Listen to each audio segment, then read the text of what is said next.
Buenas noches.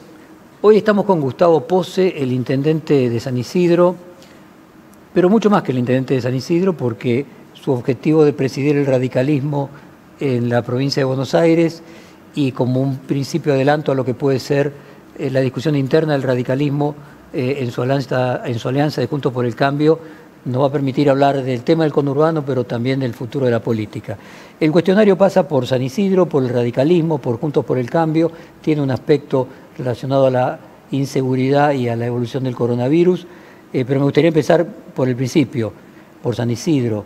Déjame repasar, sos el intendente de una ciudad como San Isidro, si no entiendo mal, con mayor experiencia del país, porque comenzaste con tu padre, que fue intendente de San Isidro entre 1958 y 1962, o sea, 4 años antes de que vos nacieras. Sí. Y volvió a hacerlo de la recuperación democrática de 1983 a 1999, en el momento que además vos lo sucediste. Y si no entiendo mal, no debe haber otro caso. Vos tenés 21 años consecutivos de intendente y tu padre 16 años, casi 4 décadas de los Posse intendente de San Isidro. Sí, la más interesante es la que viví, la que me tocó vivir, que fue la de los 25 años de él, no dedicado, no en las representaciones, sino como pediatra. Que en aquella época ser hijo de un pediatra en el Gran Buenos Aires era como ser hijo de un astronauta, ¿no? Y eso lo vi a él después como intendente cuando yo entraba a la facultad. Y ahí sí. O sea, lo volviste a ver, porque le había sido intendente antes del golpe, claro. Claro. Sabía que lo quería mucho, que lo conocía mucho, sobre todo en los barrios de trabajo, donde las calles todavía eran de tierra, donde él había llevado progreso. Él había sido intendente con 24 años, tuvo que esperar para... Gana con 24 años, asume con 25. Que era la edad mínima. Que es la edad mínima para los intendentes. Y en realidad me formé con la imagen de la chaqueta blanca de él, ¿no? Él se dedicaba a la política, pero no a la cuestión partidaria. Bueno, la época que los médicos en el radicalismo, la época de Ilía, luego Exacto. Después, los médicos cumplían un radicalismo humanista también en ese sentido. Sí. El médico tiene una ventaja comparativa muy fuerte para hacer política.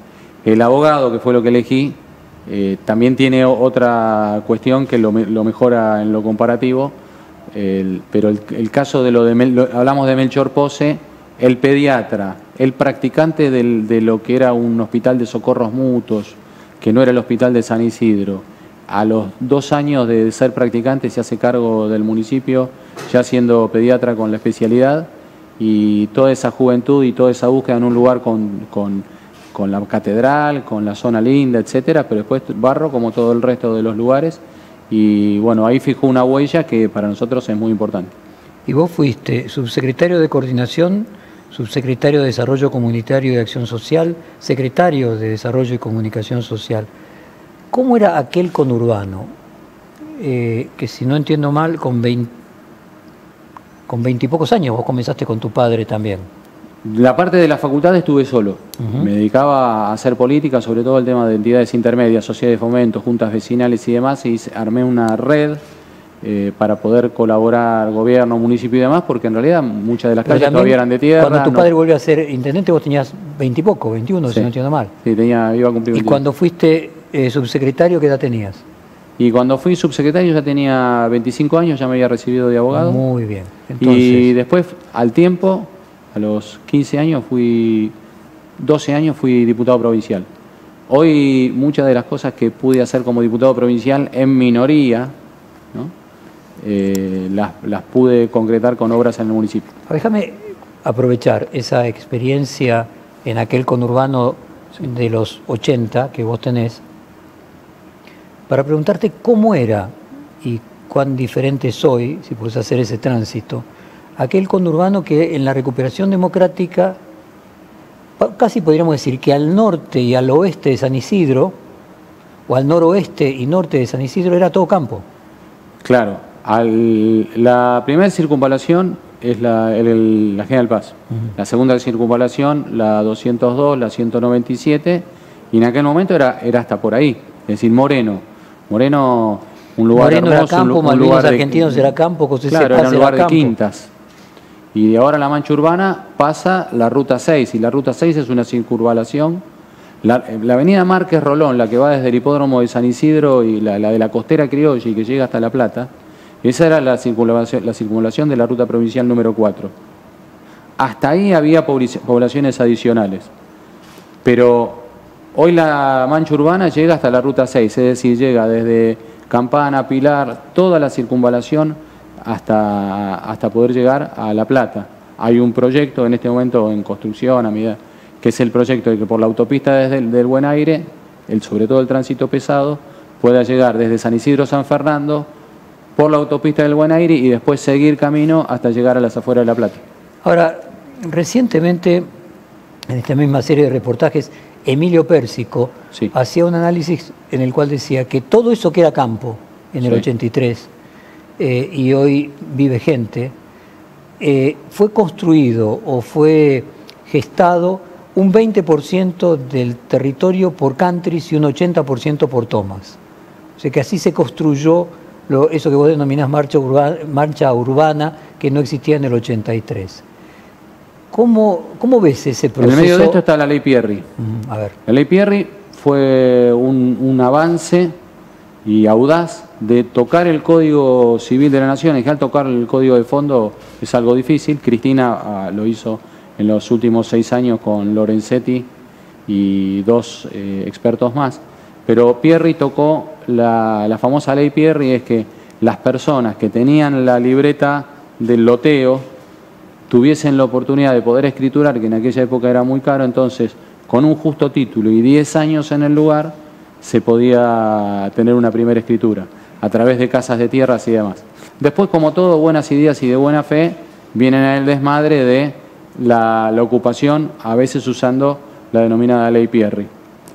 Eso genera una muy mala cultura. Ahora, hay que distinguir bien. Una cosa es lugares que tienen sus cascos urbanos, gente de trabajo, industria, y otra cosa es la toma. Técnicamente es una usurpación. La usurpación es un delito. El derecho a la propiedad tiene que ser preservado y no puede ser normalizada la conversación entre vos y yo y dejando que así nomás alguien dice, bueno, esto fue mitad country, mitad tomas, o 20 y 80, porque no se puede normalizar la conversación así. Independientemente de que no se la normalice, asumiendo de hecho que fue así, digamos, ¿cómo se pobló?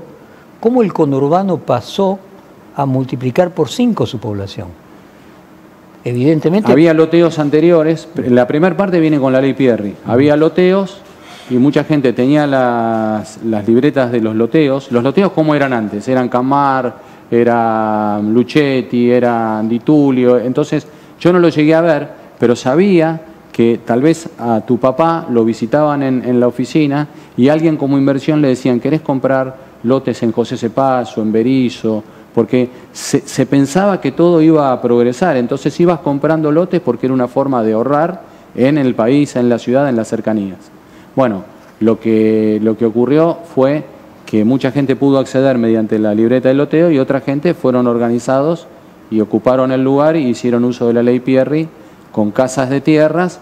Yo creo que la primera parte de la ocupación fue sobre los lotes. La siguiente parte es esto que viene ahora, que es ya la parte bárbara, por así decir, que es utilizar la necesidad de la gente para organizarlos e ir y con cintas de peligro hacer la primera fragmentación, ocuparlos y después crearle un problema a las familias, ni qué decir a los vecinos y después al Estado todo, al estado de la gente, ¿no?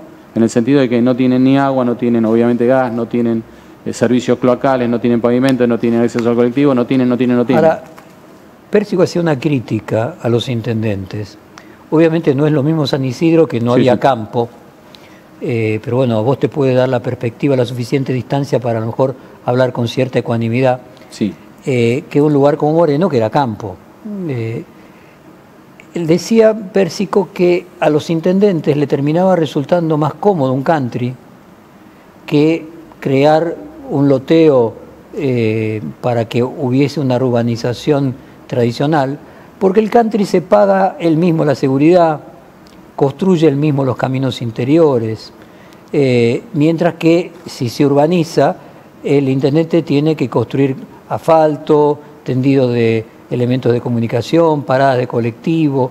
¿Es correcto decir que desde un punto de vista de la demanda para un intendente es mucho mejor no sé, como le pasó a Tigre, si sería la pregunta adecuada, mucho más conveniente que vengan un montón de countries. A ver, aunque sea San Isidro y tenga una imagen de glamour y todo esto, yo vengo de un lugar donde hay muy pocos barrios cerrados. San Isidro es la sede del obispado. El anterior obispo, el segundo obispo de San Isidro, que es muy conocido, Jorge Casareto, el actual obispo, es Oscar Ojea, el presidente del episcopado. San Isidro no tiene capillas, ni tiene, menos aún, parroquias adentro de los barrios cerrados, ni en zonas equidistantes de los barrios cerrados, porque lo que tiende es a que todo el mundo se mezcle. Las Lomas, que es un lugar prestigioso de San Isidro, su iglesia la tiene en la Calabria, en el barrio de Los Tanos. Esa es nuestra idiosincrasia y no es un tema confesional. No, y no es el caso de San Isidro, porque además era un lugar que ya está urbanizado hace un siglo. Los intendentes y los buenos intendentes resistieron todo lo que pudieron el hecho de que los lugares fueran usurpados, aun cuando había estado de necesidad, para construir estos loteos, que en definitiva son villas de emergencia, son asentamientos, técnicamente son asentamientos, donde le falta exactamente de todo. El gran problema, la razón por la cual Raúl Alfonsín, cuando nace la democracia, no era un proyecto de ensoñación cuando él decía hay que llevar la capital federal a Viedma, era para cortar la tendencia que se iniciaba, que era la hacia la mega ciudad. Hoy la Argentina vive la peor de las situaciones, que es que nos criamos todos con el tema de que tenemos la avenida más larga del mundo, la más ancha del mundo, el bife de chorizo más gordo del mundo, que tenemos una de las ciudades más grandes del mundo, entre Ciudad de Buenos Aires y el Gran Buenos Aires, pero esta es la peor de las calamidades, porque en el medio de todo esto, que no debió haber ocurrido, es con el subdesarrollo estructural. No, coincido, pero déjame preguntarte si es correcto, o por lo menos plausible, decir que a un intendente de Moreno, por ejemplo, le hubiera resultado más fácil aceptar countries que urbanizar, porque el costo de un country es mucho más barato. Totalmente, parques industriales, plazas, parques, cosas que se hacen de la gente y que después no pueden ser usurpados. Contame de la inseguridad. Vos sos el único, o creo que casi el único, intendente junto con Mario Isi, que les tocó cruzar el 2001 siendo intendentes. Sí, y Mario Isi en este mismo reportaje pronosticó un futuro de catástrofe y un aumento de la inseguridad muy notorio. ¿Cómo afectó estos 200 días de distanciamiento social la inseguridad en San Isidro? La primera parte de la pandemia era como que no pasaba nada, era como que se cuidaban del virus los delincuentes, ¿no? Promediando, comenzó una cuestión sobre todo con el tema de motos y en las cercanías de las autopistas. Nosotros tenemos muchos barrios de todas las clases sociales en las cercanías del acceso a Tigre y de la autopista Panamericana, la autopista del Sol. Entonces el municipio se citó con las autoridades provinciales. Hoy hay un sistema en el Ministerio de Seguridad que hay lo que sería un jefe de estación de policía y entonces concentra todo tipo de policías. Cada gobierno inaugura su propio sistema, ¿no? Y bueno, y uno como intendente rápidamente se debe adaptar, porque uno está para gestionar para los vecinos. Nosotros tenemos el primer patrullaje municipal armado, apenas arranqué como intendente en el 2000. Y nos abastecemos de policías que es lo único que te permite la ley, que son policías a los cuales les pagamos horas polats, que es una terminología policial, ¿no? Polats es horas de policía adicional. Las horas extras que le paga la policía a sus policías se llaman horas cores. No me preguntes por qué. Tiene más sentido el nombre, las horas adicionales que le paga cualquier área que no sea la policía de la provincia, un ministerio, un municipio o una empresa privada que esté autorizada, se llaman horas polat. Nosotros con las horas polat tenemos patrullaje propio. Tenemos un patrullaje hoy muy fuerte, son más de 160 vehículos blindados, armados, a los cuales le pagamos un sueldo en blanco a los policías cuando salen ellos de las comisarías, que hacen sus horas de base y sus horas cores. El jefe de estación de San Isidro, el de la Policía de la Provincia de Buenos Aires, produce el acuerdo a pedido del intendente en el sentido de qué pasa a mitad de la cuarentena. Y entonces establecemos mayor cantidad de motos, mayor apoyo material a la policía, más el patrullaje municipal armado, más 1.680 cámaras que siguen todo el distrito. San Isidro es el lugar con mayor saturación de cámaras de seguridad, ya sea por habitantes o por kilómetro cuadrado. Y entonces hoy la situación está más contenida, pero es de especial preocupación para nosotros las cercanías a las autopistas. ¿Cómo afectó, cuál era tu impresión en el momento del movimiento de fuerza de la policía bonaerense de hace unas semanas? Por lo pronto, a todos los intendentes que conozco nos sorprendió. No conozco uno que guardase y tenía la información, sabía, la subió la información a... Entiendo de que tenía un principio de información seguro del Ministerio de Seguridad y subestimó el problema y que este problema se nacionalizó. Cuando vimos que, sobre todo los que vimos en las cercanías, que la residencia presidencial estaba rodeada por policías, que ellos mismos se llevaban los patrulleros de todos lados, ellos mismos usaban los megáfonos, ellos mismos usaban las radios, y bueno, ahí sí, ya nuestra presencia dentro de la residencia presidencial era necesaria, estaba justificada y teníamos que estar los de todos los partidos políticos. Pero vos decís que te sorprendió, y más allá de que te sorprendió, ¿cuál es tu balance? Es una calidad de vida horrenda la del policía de la provincia de Buenos Aires. El de acá, el de la ciudad, no trabaja más de 6 días por semana, no trabaja más de 8 horas y tiene un muy buen sueldo y tiene OSDE como obra social. El policía de la provincia de Buenos Aires trabaja las horas de base en la policía, las horas cores, que es las horas extras que le paga la policía, las horas polares, que son las más caras en buena hora, que hacen un mejor sueldo con nosotros, supongamos. Pero ¿cuándo duermen? ¿Cuándo descansan? ¿Cuándo ven a la familia? Ahora, eso me imagino no sucedió en los meses que lleva Alberto Fernández de presidente. Eso... Siempre, siempre. Y se perdieron oportunidades. ¿Y por qué ahora y no cuando estaba Vidal? Porque creo que se depreció mucho con la inflación el sueldo, creo que no encontraron interlocutor y creo que hay una ¿No creen ninguna de las teorías conspirativas, ni de Bernie, ni contra Bernie, ninguna de esas? No, de Bernie, desatención, desatención del problema como ministro de Seguridad, pero conspirativa no. Lo que sí creo es que hay una nueva generación de policías que sí es cierto que se distraen muchos momentos con el tema del uso de redes y creo que se fueron armando focos en distintos lados. Decime, a ver si te interpreto, vos decís que normalmente los sindicatos parten de la base de tener a toda la gente junta, es muy difícil tener un sindicato donde la gente está separada. Los policías, finalmente, las redes sociales hicieron que pudieran construir algo parecido a lo que una red de un sindical, para decirlo de alguna manera. Claro, lo que debe tener la policía de la provincia de Buenos Aires es lo que tienen todas las grandes policías del mundo, de las ciudades grandes del mundo, que es que tienen sindicatos. Tienen que tener representación, tienen que tener una asociación libre sindical, pero de esenciales, no una que paran, una que defiende sus condiciones de trabajo. ¿Qué opinión tenés de Bernie? Tiene fuertísima personalidad, no soy una persona adulta y me dedico a la política, es un formato de derecha dentro de la versión populista con Terminal en Cristina. Es un producto, un formato que Cristina en su momento, si lo necesita, lo va a usar electoralmente. Imagino que el deseo de presidir el radicalismo precede al deseo luego de querer ser gobernador de la provincia. ¿Te lo imaginás a Bernie como competidor? Hoy la interna radical para nosotros es prioridad número 400, porque estamos pandemia, recesión, pandemia, el problema de los chicos que no van a la escuela, el problema de la falta de seguridad, el problema social que conlleva todo este conjunto y la necesidad de la acción social directa. Pero somos seres políticos, el año que viene va a haber elecciones, hay que reequilibrar el sistema de partidos políticos, nos votó a nivel nacional el 41% de la gente. Mucha de esa gente se manifestó en el Obelisco, en Olivos, en Córdoba, en muchísimos lugares. Creo que hay que responderle a esa gente, hay que responderle haciendo fuerte la coalición, ensanchando Juntos por el Cambio, como se vaya a llamar, ingresando cada vez más gente. Partimos de la base de la responsabilidad que tiene que tener cada uno en su partido político. Mi partido es la Unión Cívica Radical. Buenos Aires es la mitad del país. Entonces, terminar con un radicalismo que hasta ahora fue mudo, sigue siendo mudo, el radicalismo de Buenos Aires, no se le conocen sonidos, no se le conocen enojos, no se le conocen alegrías, casi siempre he llevado su detalle en las últimas 5 años fue la sumisión, ser servil, y eso hace que el radicalismo, llegado el momento de la elección, no tracciona para la coalición como querría y como quiso el 41% que nos votó y que hay que ensancharlo para ganar.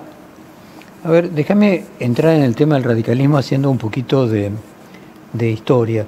Obviamente el radicalismo cruza la explosión de la alianza, primero cruza la pérdida de peso relativo con la hiperinflación de Alfonsín. vos, primero, tu padre logra atravesar ese tránsito, vos lográs atravesar el tránsito de la Alianza, cuando la Alianza fracasa, y de hecho en el 2001 tu partido se llamó San Isidro es distinto, sí. Que imagino que lo que buscaba decir es que era distinto de eso, de todo lo que se vivía en la Alianza a nivel nacional. Luego en el 2011, en otra de las reelecciones que vos tuviste, el partido era Unión para el Desarrollo Social. Ahí hicimos lo de eso con Ricardo Alfonsín y con De Narváez. Exactamente. O sea, vos has logrado a través del tiempo, con distintas marcas, darle vida al Partido Radical, que no sé si tiene otro lugar en el que gobernó ininterrumpidamente el Partido Radical desde 1983 hasta la fecha. Hay intendentes avesados. Hay un intendente que él decidió no presentarse en la última y llevaba 28 años, Quito Louvet, el intendente de General Guido.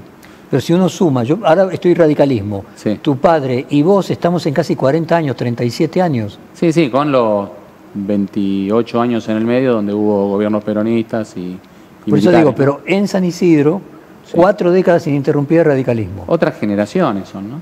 Yo a mi padre no lo llegué a ver en la primera, que fue muy importante. No, yo estoy hablando del 83 a la fecha. Claro. Claro. ¿Hay otro caso que vos sepas del 83 a la fecha? Acá hay que un tema el radicalismo gana sin parar. ¿Quiénes hicieron los municipios desde la democracia? Te pongo provincias, te pongo o en las provincias. Caso de provincias. Supongamos hay una provincia muy cuestionada por la cultura política de quienes la dirigen, en el caso de lo de San Luis. Pero San Luis, en la manera de ver de muchos de los que miramos mucho del otro y tratamos de aprender. Ahí está, el San Isidro del peronismo es San Luis. Y en San Luis en una época no se podía negar que había una marca diferente y la habían gobernado en el caso de lo de los Rodríguez Sá. Y yo trabajo ahora para que haya una opción en San Luis en determinado tiempo, porque además generacionalmente en un punto va a estar vencida la situación. Ahora, en los municipios, en las provincias, sobre todo al inicio de la democracia y ahora, ¿quiénes hicieron los lugares? Los que gobernaron. Sobre todo en los municipios, ante la falta de autonomías, la persona y el equipo de las personas y la relación cultural con sus vecinos es la que hace en el lugar. En definitiva, no es la flecha, es el indio en esto, ¿no? La falta de institucionalidad hace que sean las personas. Entonces, entrando en el punto de ese rara avis, que es en la provincia de Buenos Aires, y yo te diría a nivel de radicalismo, a nivel nacional, San Isidro, vos enfrentaste la conducción provincial en distintos momentos, ¿no? En 2012 te dividiste, cuando podríamos decir que había una línea que se orientaba hacia Leopoldo Moró en la provincia. Ahora, recientemente, junto con Emilio Monzó, también construiste una línea que se llama... hay un bloque que se llama Cambio Federal. Nuestros legisladores están reunidos porque mientras que en el sistema nacional, en el Congreso de la Nación, hay interbloques, muchos bloques, y todos nos juntamos en Juntos para el Cambio, eso se impidió en la legislatura de la provincia de Buenos Aires. ¿Y qué te pasó al ver a Macri atribuirle su fracaso a no haberse dedicado él, en lugar de haber delegado en Monzó la discusión política? Lo dijiste vos, no yo. Vos dijiste al no haberse dedicado él. Sí, y delegado. Claro, bueno. Creo que creo que cumplieron una gran labor tanto Frigerio como Monzó. Creo que de las cuestiones que lo miro por la positiva, aun cuando puede tener alguna situación. Este es un problema del PRO. Pero aun cuando, supongamos, hay un sabor amargo en Mauricio respecto de esto, de las cosas que lo prestigian es haber tenido a Rogelio Frigerio como ministro del Interior y de Infraestructura y haberlo tenido a Emilio como presidente de la Cámara de Diputados de la Nación, ¿no? Así que hay que buscar la manera de reunir el esfuerzo y no de separarlo. El 41% que nos votó no nos votó para que nos enfrentemos, nos votó para que nos reencontremos y seamos más. Cuando vos te referís, lo usaste incluso en este reportaje, sin servilismos. Sí. ¿Quién fue servil? Bueno, la conducción del radicalismo, a ver, hagamos la situación. En la provincia de Buenos Aires, casi de manera aleatoria, pero todos luchamos por eso, se llega a la gobernación. El vicegobernador era radical. Y entonces tenés un cargo electivo, tenés la mitad de los municipios, la mitad de los legisladores, la mitad de los legisladores nacionales. Y resulta que se lleva adelante un gobierno que tuvo cosas buenas, pero que al final fracasó, entre otras cosas perdió la elección. Y con todos los cuadros que había del radicalismo para poder incorporar al gobierno, como por ejemplo los muy buenos intendentes que terminaban su mandato y que perfectamente podían integrar el gabinete. Y es algo dantesco. El PRO, que era un partido diminuto al momento del año 2015, ocupaba todos los cargos y lo que no podía ocupar se fijaba si pasaba un peronista por la vereda de enfrente y les hacía un guiño y lo incorporaban. Entonces, creo que pudo haber hecho un muchísimo mejor gobierno María Eugenia Vidal con un radicalismo que se sienta, que dice nosotros, que somos los que hicimos gran parte del esfuerzo junto con ustedes, y nosotros que disponemos de todos estos cuadros en materia de educación, en materia de economía provincial, en materia de infraestructura, en materia social, con el conocimiento que tenemos del Gran Buenos Aires, etcétera, etcétera, nosotros podemos aportarte todo esto para hacer un buen gobierno. ¿Es responsabilidad de Vidal o de Macri eso que sucedió en la provincia de Buenos Aires? Es responsabilidad de Daniel Salvador y de ese sistema de conducción. ¿Solo de Salvador? El que no se planta, no... El que va a un casamiento y la novia no viene a buscarte para que vos vayas a saludarlo. El que no sabe lo que ocurre es que el radicalismo en ese momento ya estaba dirigido por personas que nunca habían gobernado y que además nunca habían dirigido a movimientos. Entonces, ¿en qué se convierte Salvador? Sin duda en el radical más importante de todos. Y todos lo seguíamos, pero lo teníamos que seguir para colaborar, para que la confianza de todos los votantes radicales, del PRO o de ninguno de estos partidos políticos, o algunos muchos peronistas que nos votan en la provincia, la confianza fuese devuelta con un muy buen gobierno y con un gobierno con un peso de cuadros importantes. Ahora, Gustavo, no me parece que Salvador sea el actor principal de esta historia. Me parece que cuando vos hablas de servilismo, bueno, Salvador estaba ahí también porque el partido a nivel nacional tiene también alguna responsabilidad. ¿Vos te referís exclusivamente a la provincia de Buenos Aires o al radicalismo a nivel nacional? El caso más claro es el radicalismo a ver, lo único que tuvo el radicalismo fue el secretario de Ciencia y Técnica de la provincia. La provincia es la Dirección General de Escuelas, la provincia es realizar la obra pública para la prevención de las inundaciones, la provincia es colaborar con la cuestión de lo de la seguridad, la provincia es la mega ciudad. ¿Cómo interrumpimos? O sea, vos lo que ves es un servilismo que hubo en la provincia que, aunque en mayor proporción o en menor proporción a nivel nacional, en mayor proporción en la provincia, no es trasladable. Vos no dirías que el radicalismo a nivel nacional fue servilista del PRO. No, lo que hubo es gente más ligada a Mauricio Macri que accedía a los cargos, se participaba. Si vos me decís globalmente, Juntos por el Cambio o Cambiemos no fue gobierno, fue el gobierno del PRO. A ver, empecemos por donde empieza esto. Fui parte de la Convención Nacional de Gualeguaychú, que en el año 2015 hizo algo inédito, que fue salir de la cuestión de encerrarse, buscar presidente extrapartidario, y sacamos un dictamen que fue Mauricio Macri, candidato a presidente extrapartidario en exclusiva. Hicimos la más difícil de todas. Las convenciones nacionales son los viernes a la noche, terminan a las 11, 12 de la noche. Al otro día, a las 9 de la mañana, el equipo de comunicación del PRO nos decía muchas gracias por haberlo apoyado a Mauricio Macri para que sea candidato por la Unión Cívica Radical. Queremos dejar aclarado que en caso de ser gobierno todavía nos faltaban 2 vidas para soñar con ser gobierno, no con ser gobierno. Y dijeron, en caso de ser gobierno, aclaramos que va a ser gobierno partidario del PRO. Entonces, es la relación de dominio donde tiene que haber dominado-dominante y también los incumplimientos de los códigos de la política. Va de suyo que si te apoyamos a vos, y nosotros somos un partido consolidado, tradicional, con geografía a lo largo de todo el país, con fuerte presencia universitaria, lo cual además te da cuadros científicos, te da cuadros de gobierno, te da especialistas. Va de suyo que vos vas a componer el gobierno junto con nosotros. ¿Y fue ingenuidad?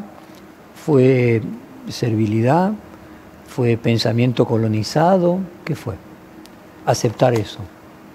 A nivel nacional hubo vivos, a nivel nacional hubo gente que lo planteó y luchó para que no fuera así, y además luchando por la gente, porque nunca hubo una crítica, salvo cuando se daba el tema de las tarifas, que yo nada daba para más, y Cornejo y el radicalismo tenía que decir que lo de las tarifas, con la velocidad que tenía la actualización, frenaba la economía, postergaba los trabajos, dejaba a la gente sin trabajo y que además nos iba a hacer perder las elecciones, que fue lo que ocurrió. Pero en el caso de lo de la provincia de Buenos Aires, creo que ya la situación, vuelvo a decir, era dantesca. Nosotros tener la mitad de todos los cuerpos de todo, tener semejante presencia territorial, tener el vicegobernador que es alguien electo y el hecho de no plantear ningún tipo de disenso, aun cuando no se planteara, no se fuera parte del gobierno. A ver, Cambiemos fue una alianza parlamentaria, fue una coalición parlamentaria que apoyó hasta el final tanto a Mauricio como a María Eugenia. No fue parte del gobierno, el gobierno fue el gobierno del PRO. Y el gobierno del PRO, buscando ellos en la vida privada, buscando ellos mucha seducción por encontrar peronistas. Yo trabajo con peronismo desde antes de nacer y conozco cómo es esto. Pero el gobierno de San Isidro es un gobierno multipartidario de base radical. A ver, siempre todo lo que decís es que ante un radical y un peronista, con igual capacidad y credenciales para ocupar una función, ¿había en el PRO una preferencia por un peronista? Discriminación. De los radicales. Un radical absolutamente consolidado, como son los muy buenos intendentes que teníamos nosotros, que ya habían terminado mandato, es decir, tenían equipo, tiempo, experiencia, estaban distendidos y no los elegían. Mi pregunta es, ¿prefería a un peronista? Discriminaban al radical para encontrar un peronista que tal vez daba o no daba el pie. ¿Qué responsabilidad hay del radicalismo a nivel nacional de eso?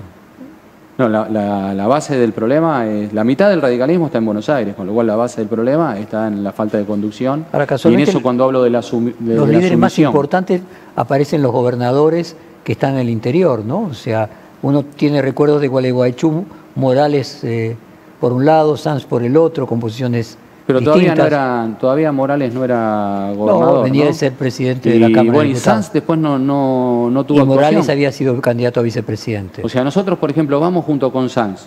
Mi referencia, no quiero dar vueltas, mi referencia en el radicalismo nacional es Ernesto. Es Enrique Nosiglia mi referencia.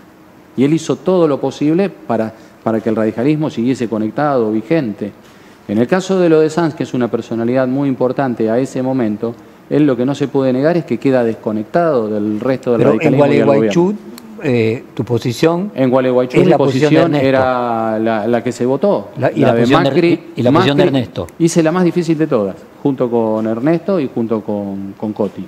Y junto con ahora, en ese momento que vos compartías con Ernesto y por el otro lado Morales era el que tiene una posición más crítica. Bueno, de hecho Morales llega con las dos boletas, ¿no? Exactamente. Con la de Massa y con la de... Exactamente. Bueno, Mendoza Mauricio también tiene la de Massa, sí. Habría que decir. Sí, también, es verdad. Pero bueno, ¿hay algo de, cómo calificarías, ingenuidad a partir de Gualeguaychú? ¿Hay algo de sumisión? Yo usé la palabra... A nivel nacional, no. Sí, digamos, a nivel nacional, vos compartiste, hasta ese momento vos compartiste. Sí. Y después lo que viste es que lo que se consiguió no guardaba relación con las expectativas que tenían. Claro. ¿Se hizo algo a posteriori? No pudo haber paso. No se pudieron dar paso a nivel de la provincia de Buenos Aires. Digo, había incumplimientos muy fuertes. Entonces nosotros ahora, partiendo de esta base, porque si no la gente nos ve hablando de interna del radicalismo y capaz que nos encierran por locos. A vos por dirigir el medio y a mí por tener responsabilidades públicas. No creo, porque las elecciones de 2021 están ahí y van a definir el futuro. Hoy no es prioritario, pero cuando pase la pandemia se van a dar las elecciones en la interna del radicalismo. Nosotros somos renovación con interna, porque ya están hechas las listas desde el 11 de septiembre. Y pedimos que se pasara para después de la pandemia la elección. Nosotros somos renovación, a partir de hacernos cargo de esto, llamado a la unidad. Amnistía para todos los radicales que no están adentro del partido. Se debe ser grande, el radicalismo es la casa. El país tiene dos entidades político-culturales muy fuertes. Una obviamente es el Partido Justicialista, otra que es patrimonio social, político, cultural de todos los argentinos, lo voten o no lo voten, que es el radicalismo. Entonces, el llamado a que todos puedan volver a la casa y confirmar el frente, confirmar Juntos por el Cambio, confirmar cómo vaya a ser, para poder ensanchar el 41%. Vos mencionaste a Nosiglia. ¿Hay una responsabilidad de Nosiglia en esa actitud de servilismo con el macrismo? No, él hacia adentro lo pagó. O sea, no es un chiste que sus hombres ya no estaban en el gobierno. No es un chiste, una cuestión final, digo. ¿Dónde nace el vínculo donde todos lo ayudamos a que ingrese a la vida pública Mauricio Macri? Boca. Mi padre era hincha de Newell's, hizo todo lo posible para que en la zona norte la gente estuviera enterado y lo conociera a Mauricio Macri. Yo vengo de Boca y aparte pertenezco a una agrupación. Pero digo, no es un chiste que la gente del radicalismo de la ciudad de Buenos Aires, todos fueron con la lista de Amial. Yo permanecí en la lista de donde estaba y cumplí mi palabra. Pero si es por la cuestión política respecto de la continuidad del dominio del macrismo, no hubiese estado ahí. Y bueno, y déjame ir al fondo, la causa de la causa. ¿Qué hay? ¿Una actitud de Macri absolutista? ¿Hay, si vos querés, mal pagador de los favores previos? ¿Hay ingratitud? No pertenece al medio, no conoce esto que ustedes, los periodistas, los comunicadores, tienen sus propios códigos, que no son códigos ocultos, se ayuda, se busca el mejor. ¿Quién debe acceder al cargo? El mejor. Si el mejor es radical, es una profesión liberal. Si el mejor es radical, no lo podemos discriminar. No quiero dejar pasar la idea Sí. de que se comporta corporativamente. Claro. Pero entiendo que en el caso de la política estamos hablando de algo que no es corporativo, son partidos políticos. Entonces la pregunta es, hay una responsabilidad del radicalismo de haber adoptado esa actitud. El PRO no tiene cultura política, conducido de esa manera como lo hacía Mauricio Macri y su pequeño acompañamiento, no tenía cultura política para conducir y para ser socio en una coalición. El radicalismo es Alfonsín, es Ilía, el radicalismo tiene esa cultura política de hacerlo con el otro. Y hoy, ¿vos creés que después del fracaso, si el fracaso enseña y lo que viste de Macri en su última aparición en un reportaje, ¿sentís que el PRO está cambiando o que puede tropezar con la misma piedra? Depende del radicalismo. Si el radicalismo es fuerte, formado, claro, el radicalismo siempre es la búsqueda del acuerdo. El radicalismo no es ir a lastimar al actual gobierno. El radicalismo es, el actual gobierno tiene que enfrentarse con nosotros en las próximas elecciones. Pero mientras tanto, el radicalismo es un factor de estabilización. A ver, te lo pongo en estos términos. Vos apoyaste a Massa en el 2013. Fuimos muchos radicales, el PRO entero, para crear las condiciones para que se pudiese dar el 2015. Si nosotros no hacíamos eso, no había 2015, había RR. Exacto. Entonces, vos apoyaste a Massa en el 2013, igual que Macri. Igual que Macri. Y hoy tenés una alianza con Monzó, que Monzó era quien más insistía, luego del 2015, de que había que hacer una alianza con Massa. Sí. Hoy, en retrospectiva, ¿ves que fue un error haber dejado a Massa suelto para que finalmente en su derrota en el 2015 quedase a disposición de volver al peronismo? Sí. ¿Y que ese fue el error político de Macri?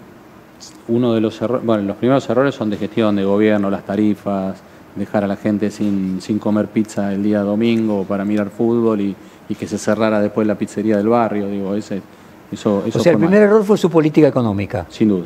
Y desde el punto de vista político. La gestión no era un gabinete fuerte. Y desde el punto de vista político. Era un gabinete de amigos, ¿no? Parecido puede estar pasando. Vos planteás, por un lado, el modelo económico, por otro lado, el modelo de gestión. Yo estaba en la política. Sí.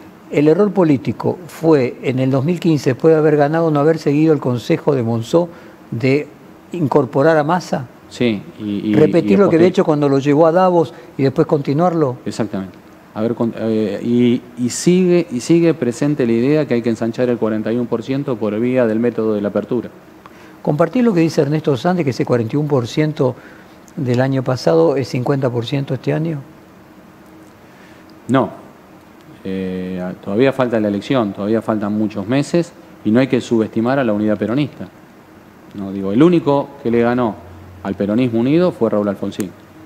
Al peronismo se le ganaba antes del peronismo, valga la redundancia, se le ganaba en épocas de proscripción y el único que le ganó unido fue Raúl Alfonsín, porque en la alianza ya había peronistas con nosotros, que era el FREPASO.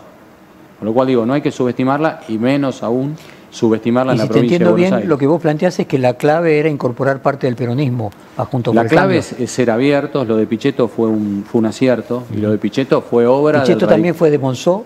fue obra del radicalismo, fundamentalmente. El radicalismo, Frigerio y Monzó.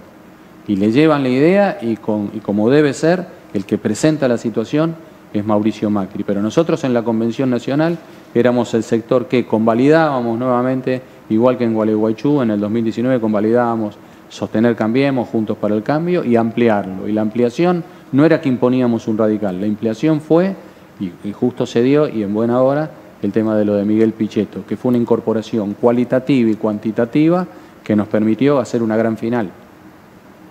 ¿Imaginás un escenario similar en el 2021 y después del 2021, de las elecciones del 2021, en el que haya un desquebrajamiento de la coalición gobernante y se cree una oportunidad nuevamente para Juntos por el Cambio incorporar una parte de la actual coalición gobernante, oportunidad que se desaprovechó en el 2015 tras el triunfo de no incorporar a Massa?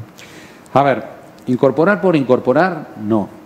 Tiene que ver con que un acuerdo de políticas de Estado, porque si después sos gobierno te encontrás con el problema este del cual estábamos hablando, ¿no?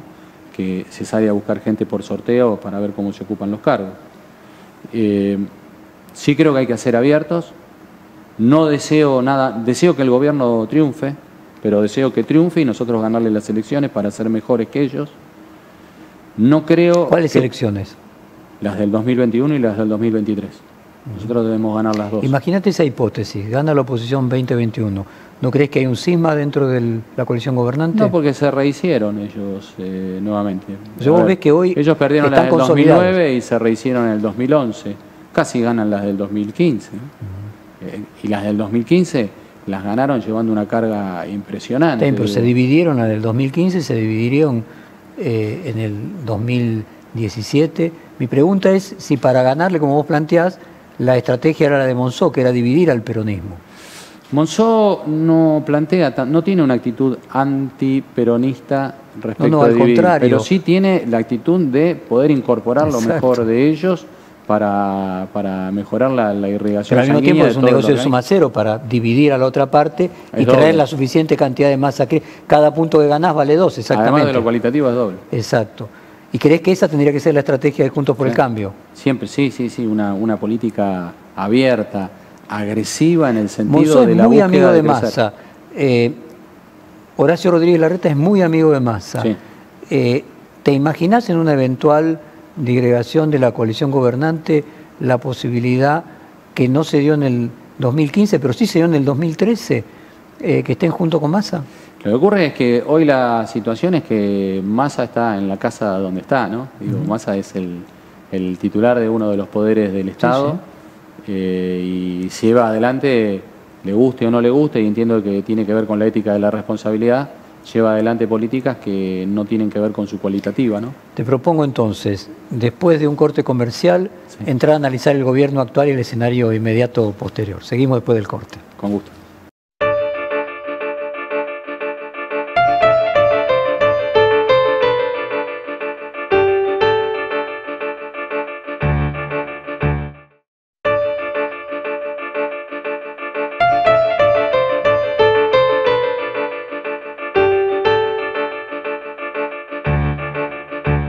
Bueno, continuamos con Gustavo Posse hablando de lo que él cree que no tiene ningún interés, que es la interna radical como parte de la interna de Juntos por el Cambio para el 2021. Simplemente para poner en autos a la audiencia que no siga tan de cerca la interna radical, a vos te apoya Storani, Lustó, Casella, y te enfrentás a Maximiliano Abad. Gente muy cercana a Ricardo Alfonsín. Digo, por ejemplo, una de las últimas intendentes de Chas Comuns, Liliana Denot, que además fue legisladora provincial, que nos representa muy bien. ¿Hay un radicalismo de derecha y un radicalismo progresista? ¿Hay algo que se pueda explicar de esto de alguna manera con las categorías clásicas de la política? Hay una reunión de distintos movimientos radicales con fuertísima presencia de mujeres salientes, de mucha trayectoria partidaria, rectoras de universidades nacionales. Quien me acompaña, por ejemplo, es la vicerrectora de la UNNOVA, que es la Universidad Nacional, que nace con la democracia y que tiene sede en Junín. El primer delegado del Comité Nacional pertenece al movimiento de Lustó, es Pablo Dominicini, él fue viceministro de Educación, secretario de Políticas Universitarias y es el actual rector de la Universidad Nacional de Adrogué. Explicar las diferencias con tu adversario y lo que tu adversario representa, ¿en qué la sintetizarías? La otra lista, la que tiene que haber, por acá hay una interna, tiene que haber otra lista, es la continuación de lo del 2015, 2016 y 2018 respecto de este tema. Son los mismos. ¿Y quiénes perteneció apoyan? a la mesa durante las últimas 2 elecciones. Se trata de la sumisión de la cual estábamos hablando, de que en modo alguno ayuda al PRO. El PRO necesita de un radicalismo socio pleno, liderar juntos, incorporar más, crecer el 41%, dar la fuertísima batalla, pero de manera leal, sin proscribirlos, con el peronismo, donde está la cuestión. En el Gran Buenos Aires, la situación es así. Última elección, elección final. Macri hace el sprint final. Se acerca. 2.550.000 votos de diferencia de los Fernández sobre Macri Pichetto. De los 2.550.000, 1.600.000 votos de esos son en los kilómetros del Gran Buenos Aires. Entonces, ¿qué es lo que nosotros decimos? Un radicalismo fuerte, presente, socio pleno. Ir a esos lugares a disputar sobre la base del deseo, la búsqueda, el logro de políticas de Estado, en donde nunca se habla de lo que tiene que ver con una política de Estado. Ya te tocó competir con otro marplatense, ¿no? Porque en su momento también competiste con Montenegro, si no recuerdo mal. Sí, tenemos una buena relación con Guillermo anterior. Ahora, y además está haciendo una buena gestión. ¿No hay un elemento en el que atraviesan no solamente la interna radical, sino la interna de Juntos por el Cambio?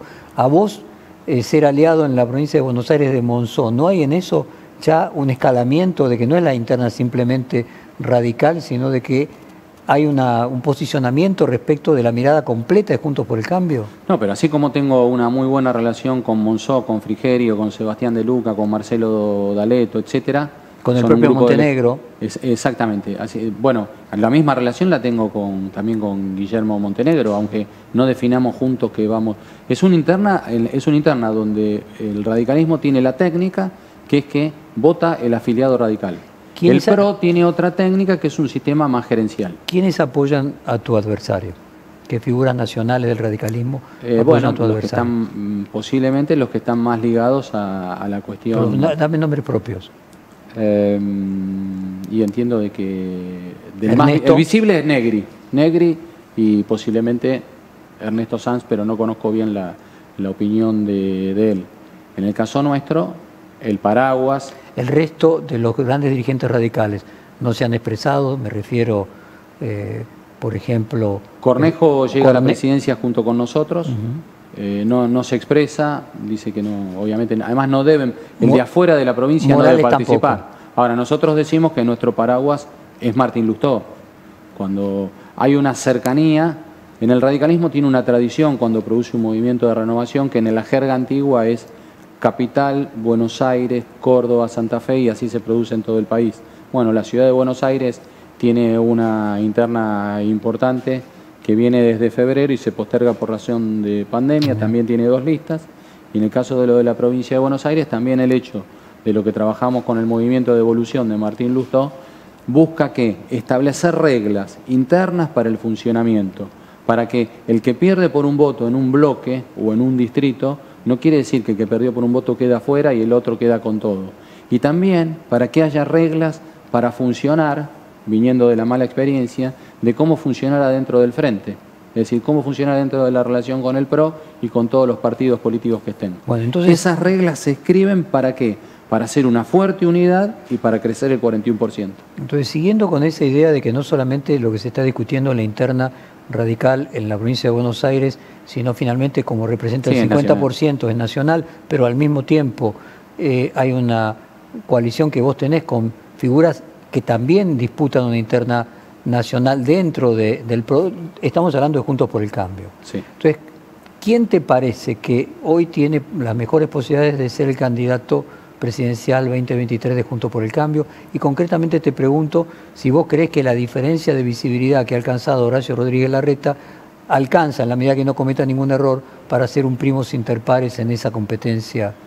Horacio y Martín Lustó son los dos que están en la pole position. ¿No lo ves a Martín compitiendo en la ciudad de Buenos Aires? Sería su deseo y sería que le den reglas de juego para poder participar, ¿no? ¿Y no ves al mismo tiempo... Digo, ¿le dan paso?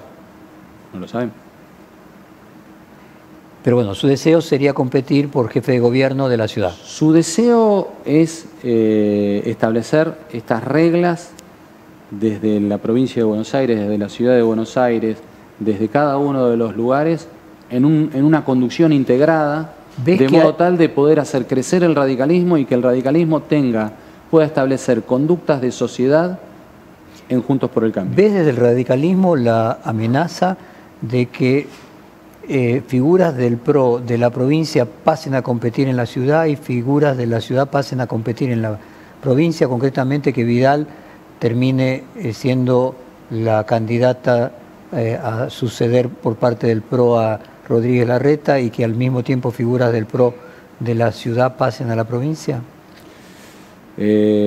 A María Eugenia, no voy a tocar a dos personas, no voy a tocar ni a María Eugenia ni a Axel Kicillof. Ella dio una batalla y Axel Kicillof está, lo mismo que Alberto Fernández, están arriba del ring. Y a los que están arriba del ring no se los joroba, porque ellos están luchando con reglas claras, pero también sufren los golpes. No los míos, los golpes de la distracción que produce esto. La provincia de Buenos Aires está subrepresentada, la provincia de Buenos Aires no puede ni debe tener más candidatos que vienen de la capital federal. La provincia de Buenos Aires, desde el radicalismo, es nuestra preocupación tener candidatos que sean competitivos para poder estar en las pasos del frente. Y esto va para el candidato a gobernador, esto va para los que encabecen las listas de diputados nacionales, esto va para los nuevos intendentes, esto va para todos los casos.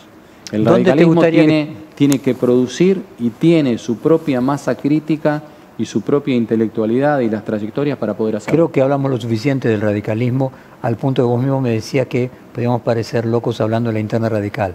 Permitime escalar ahora la interna de Juntos por el Cambio. ¿Qué lugar crees que tiene que ocupar Vidal en las futuras candidaturas de Juntos por el Cambio? Es un lugar nacional. Ella tiene sin duda un lugar en la fórmula, el de arriba y el de abajo, en la fórmula presidencial, nacional, sin duda. O sea, la ves como candidata a presidente o a vicepresidente. Sí, puede ser perfectamente candidata a gobernadora, pero hay que restituir las condiciones de cómo se forma la coalición. El radicalismo tiene que estar vivo. Si no, le va a pasar como la última vez, que lo durmió tanto al radicalismo que terminó paseando un perro muerto, ¿no? ¿Ella o Macri? No, esta es responsabilidad de ella. En la provincia de Buenos Aires es la responsabilidad de ella. Ella además recibió por parte de Mauricio los primeros 2 años la ayuda que ningún gobernador recibió por parte de un presidente. Y también digo que es cierto, cuando vino el momento del acuerdo con el Fondo Monetario, se lo sacó todo, ¿no? Decime, mencionabas que Kicillof te merecía respeto porque estaba arriba del ring. Pero viene de la capital federal. Entonces es muy difícil hablar de autonomía, hablar de los problemas de la provincia de Buenos Aires con el que viene de estar en el centro. No la entiende. Es decir, ¿qué es lo que hace Axel? Sé que vive en La Plata, está en el lugar, trabaja.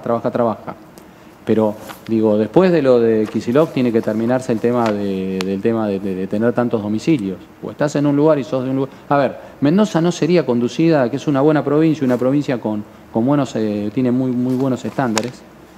Mendoza no sería dirigida por un sanjuanino ni San Juan por un mendocino. Digo, tiene que haber amor por el lugar, tiene que haber crianza en el lugar, estudiar en el lugar, trabajar en el lugar. Ahora, el AMBA lo que crea es una situación en la cual el límite de la gran ciudad de Buenos Aires es un poco laxo, ¿no? O sea, finalmente San Isidro puede ser interpretado casi como parte de la continuación de la capital federal, ¿no? Sí, ahí creo que esa es la problemática que no tiene Mendoza. Esa es la mitad del país donde nosotros vivimos y nosotros ahora, entendemos... Permitime, vos pusiste el ejemplo de Mendoza. Uno de los ejemplos que hacen a Mendoza diferente, con tantos, podríamos decir, tantos candidatos de proyección nacional, Cobos, Sanz, Cornejo, es que tienen un límite de que ningún gobernador puede ser reelecto. Esto sí crea una institucionalidad que plantea además también una renovación de cuadros y una posibilidad de generar más cuadros que otras provincias. Sí, te priva de buenos gobernadores también, ¿no? A mí me Entonces parece que el tema de lo de la reelección, intendentes. la no reelección de Mendoza o la de Corrientes, en Mendoza resulta, pero también resultó que la muy buena gestión de Cobo fue interrumpida y siguió una muy mala gestión del muy buena persona seguramente, el gobernador peronista. Digo, también en el caso de lo de Corrientes, por momentos esto de que no haya reelección produce una inestabilidad, ¿no? Y el radicalismo ha logrado poder resolverlo. Yo creo que en todo el mundo, nosotros somos una democracia presidencialista. Si buscamos la referencia en los Estados Unidos, lo vamos a ver ahora nuevamente con Trump, los Estados Unidos está preparado para que tengan los presidentes y los gobernadores una reelección.